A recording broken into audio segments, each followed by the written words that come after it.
ایک امریکی سابق جج بڑا کمال تبصرہ کیا اس نے اس موجودہ صورتحال پر۔ وہ کہتا ہے کہ کیونکہ وہاں پر شیعہ اکثریت ہے، شیعہ حکومت ہے، لیکن اب وہ خوشی خوف میں تبدیل ہو چکی ہے۔ یہ ویڈیو عراقی پرفیوم ابو الفضل کے تعاون سے پیش کی جا رہی ہے، جو کہ پاکستان میں لانچ ہو چکا ہے۔ بہترین خوشبو ہے اور اسے ابو الفضل اس لیے کہا جاتا ہے کیونکہ حرم حضرت عباس میں یہی خوشبو استعمال کی جاتی ہے۔ آرڈر کرنے کے لیے واٹس ایپ نمبر پر رابطہ کیجیے۔ بسم اللہ الرحمن الرحیم، السلام علیکم مومنین اکرام، امید ہے آپ سب خیر و عافیت سے ہوں گے۔ جیسا کہ آپ جانتے ہیں کہ اس وقت جو عالمی حالات ہیں، مشرق وسطیٰ کے اس خطے کی جو صورتحال ہے، جو ایک جنگی ماحول ہے، ہزاروں جانیں ضائع ہو چکی ہیں اور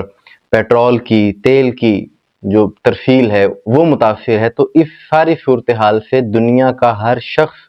متاثر بھی ہے اور اس مسئلے کی طرف متوجہ بھی ہے کہ آگے کیا ہونے جا رہا ہے۔ حالات جو بھی ہوں، یہ جو ساری صورتحال بنی،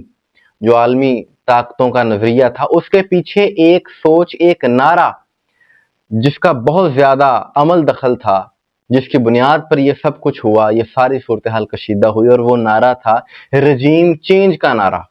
حکومت کی تبدیلی کا نعرہ۔ کہ عالمی طاقتوں کی طرف سے یہ کہا گیا کہ جی ایران میں ہم رجیم چینج کریں گے، وہاں کی حکومت تبدیل کر دیں گے، اور ہمیں وہاں پر کوئی اپنی مرضی کا حکمران ہمیں لانا ہے، جس کے بعد ہمارے سارے مسائل اپنے آپ حل ہو جائیں گے۔ اسی چیز کے پیش نظر ایران پر حملہ بھی ہوا، رہبر معظم کی شہادت بھی ہوئی، اور وہ جو حملہ کرنے والے ہیں وہ یہ سوچ رہے تھے کہ بس حملہ کریں گے،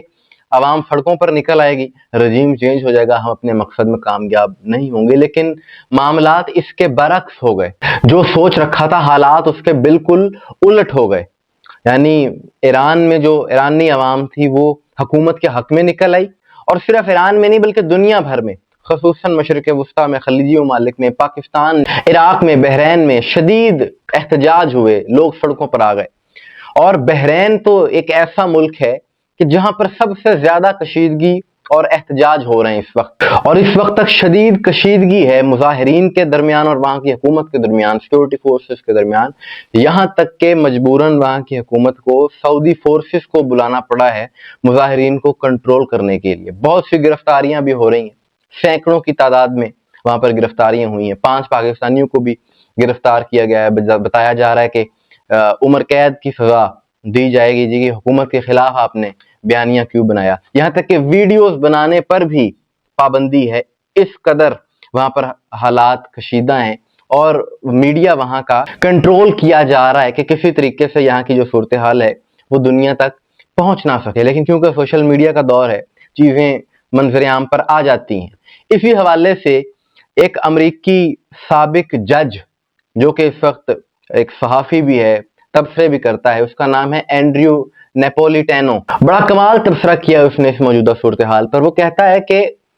ایران میں رجیم چینج کا جب نعرہ لگایا گیا تو امریکہ کے ساتھ ساتھ عرب ریاستیں بھی بہت زیادہ خوش تھیں، کیونکہ وہاں پر شیعہ اکثریت ہے، شیعہ حکومت ہے، اور ان کی یہ سوچ تھی کہ یہاں سے حکومت جب ہم تبدیل کریں گے، اپنی مرضی کا حکمران لائیں گے،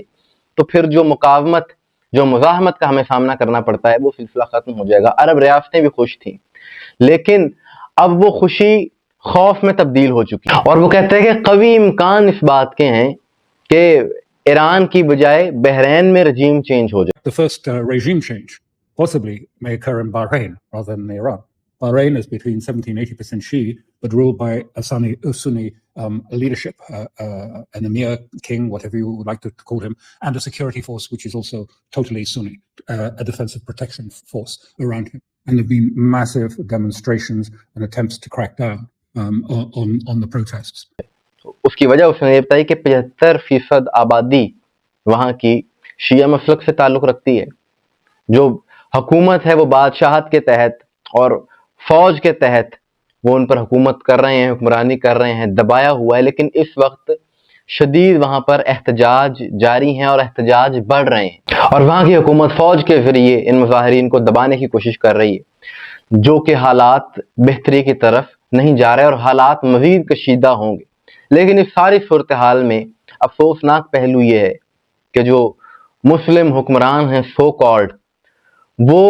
بھول چکے ہیں، اور خاص طور پر مسلکی تفریق میں اس قدر غرق ہیں کہ انہیں دوسرے مسلک کے مسلمان زیادہ برے لگتے ہیں ان طاقتوں کی بجائے کہ جو اسلام کی مخالف ہیں۔ یعنی اسلام مخالف قوتوں سے زیادہ وہ دوسرے مسلک کے مسلمانوں کے خلاف ہو گئے ہیں اور جو اسلام دشمن قوتیں ہیں ان کو انہوں نے اپنا اتحادی اور اپنا دوست بنا رکھا ہے، جو کہ ایک افسوسناک صورتحال ہے، اور اسی وجہ سے عالم اسلام کی اس وقت یہ حالت ہے۔ فرقہ واریت کی نفی تو قرآن کرتا ہے، وَاعْتَصِمُوا بِحَبْلِ اللَّهِ جَمِيعًا وَلَا تَفَرَّقُوا، لیکن یہ بادشاہ اپنی عیاشیوں کے اس قدر شوقین ہیں کہ سب کچھ بھول بیٹھے ہیں، لیکن یہ زیادہ دیر تک سلسلہ چلے گا نہیں۔